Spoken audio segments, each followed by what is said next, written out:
From West Virginia, I ask unanimous consent to suspend the quorum call. without objection.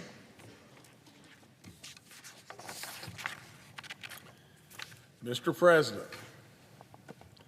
I ask unanimous consent that I be allowed to address the Senate while seated when necessary. Without objection.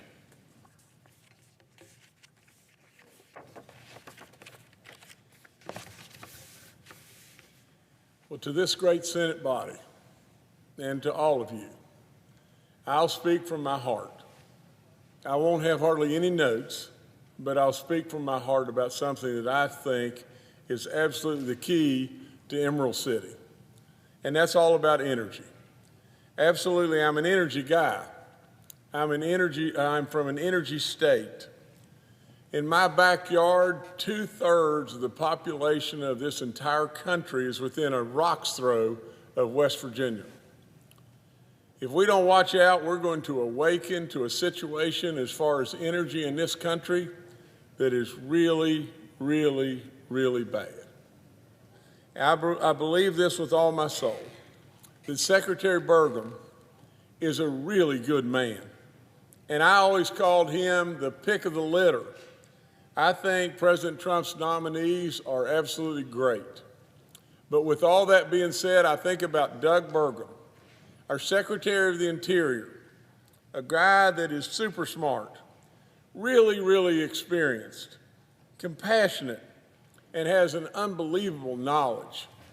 Now, with all that being said, if we could just go back to just this, we could think about Chris Wright. Chris Wright gets it. He knows what we need to do. And if you just step one step further, I would just say just this. President Donald Trump understands it. He knows exactly just this, and this is all there is to it. Energy is everything, Mr. President. It is everything right now. It solves the inflation bubble. It insulates us from the standpoint of wars all over the place. Why in the world do we in America need to blow our own legs off and turn China loose, India loose, whomever it may be? That's what we're doing. I'm an absolute believer, and you've seen it in West Virginia if you're paying attention. I'm an absolute believer to embrace all the energy forms. We did, 100%. But if you believe today that we can do without our fossil fuels, our great fossil fuels, and absolutely if you think we can do without them today, I say you're living in a cave. You're absolutely living in fantasy land. Absolutely, if you don't believe that today, a year and a half from today, that we're going to have a crisis in this country off the chart as far as electricity, you need to wake up, because that is what is coming. Now, let me even go one step further, and let me just say just this. Let's just say we awaken to an opportunity of AI, data centers, whatever it may be, industry, manufacturing, whatever it may be. Do we want to say, no, we can't do that? We can't do that. Because we're going to be in a situation with our grid and with our energy production in a year and a half from today. I promise you, a year and a half from today, we're going to be in a situation that we're going to have to decide, are we going to have opportunity and jobs and manufacturing and AI and data centers? Are we going to have that? Or are we going to choose with our electricity amounts that we have, we're either going to be able to support industry or we're going to have to support homes? For God's sakes a living, we don't want to go and get cold. We don't want to be hot in the summer. We don't need a choice between industry and our homes. What we need to be doing is exactly what I'm saying. We got to realize that energy is the key to everything here. That's all there is to it. You know, it does solve all the things that I've already said, whether it be inflation or all the war situation or our national security and on and on and on. But there's something else that it does. And it just does simply this. We have a 37 trillion. None of us have any comprehension what $1 trillion really is. None of us has any can possibly imagine what $1 trillion is. We've got a $37 trillion deficit. How are we going to get out of it? Please tell me. Please tell me how we're going to get out of it. First of all, what we should do is mind the store. That's what we've got to do. Mind the store. That's the first thing you have to do. That means cut as much waste as we possibly can.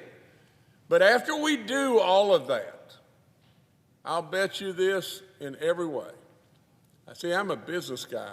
I'm not a politician. You can tell by the way I talk. For crying out loud, I'm a business guy. With all that being said, I have never have I seen a situation to where you can cut your way out of a problem. We will absolutely have to mind the store. President Trump is dead on point.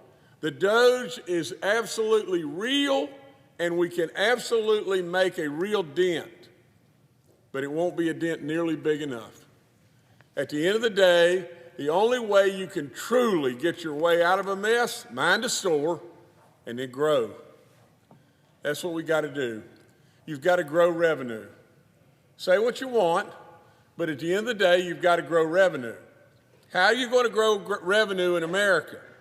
Well, for God's sakes, a living, the last thing on the planet that anybody would ever want to do is raise taxes. That'd be the worst thing we could possibly do. That would kill us in every way imaginable. We need to be supportive of President Trump's tax cuts. We absolutely need to grow revenue one way. This is the only way to do it in West Virginia. You won't hear me all the time just standing up on a soapbox going on and on. But really, this is a West Virginia guy that is telling America and telling the world just this. We sit on so much energy, it's off the chart. Why can't we be Saudi Arabia? I mean, for crying out loud, it absolutely is the answer, period. If you want to grow revenue in this country, absolutely it will start with energy and it will end with energy. That's all there is to it. Think about this just for 1 second. Every single country in the world, the gigantic countries or the real small countries, every country in the world today, the people will live longer and the people will be healthier if they have more energy. Guarantee it. Every single country in the world, the more energy they have, the longer their people live, and the healthier they are. Absolutely, just go back and think just one more thing. Civilization only progressed with abundant, cheap energy. And now it's abundant, cheap, clean energy. America produces the cleanest energy on the planet. Our coals are so clean, it's unbelievable compared to China's coals or other countries. Absolutely, our natural gas is so good, it is off the chart. Embrace all the alternatives. All the wind, all the solar, embrace them all. But for God's sakes of living, you cannot forget the very thing that God above gave us in our fossil fuels. So with all that being said, I didn't even look at the notes, but I would just say to you just this. We have a real opportunity in America today, a real opportunity to move forward in a way that absolutely can solve a lot of the riddle. The riddle's tough. The riddle's tough, and absolutely when you step back from it and you think about, well, what are we going to do? Here's a guy that's come to you not as a politician. I came to you not as a 40-year-old, aspiring to someday being the chairman of some committee. I came to you with white hair as a 73-year-old because of one reason and one reason alone. I'm eat up with being a patriot. I'm the real deal. I challenge the media all the time, tell me something that knowingly I've told you is not true. They can't do it. because I'm going to tell the truth. My parents taught me that. It's not okay to just tell anything and say, oh, that's just politics in my world. It's not. I am telling you from my heart, as a business guy and absolutely as a West Virginian, but first and foremost as an American. I love you with everything in me.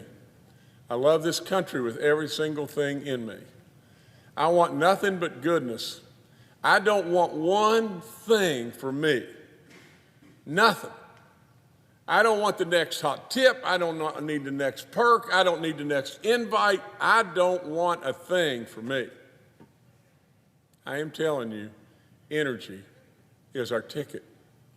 It's everything. It always has been everything. Now, we got to do something about it. America, you got to listen to me on this one. We got to do something about it, and we got to do something about it right now. I mean, there's a bad day coming, and it's coming right at us like a freight train. Let's do something about it, America. God bless each and every one of you.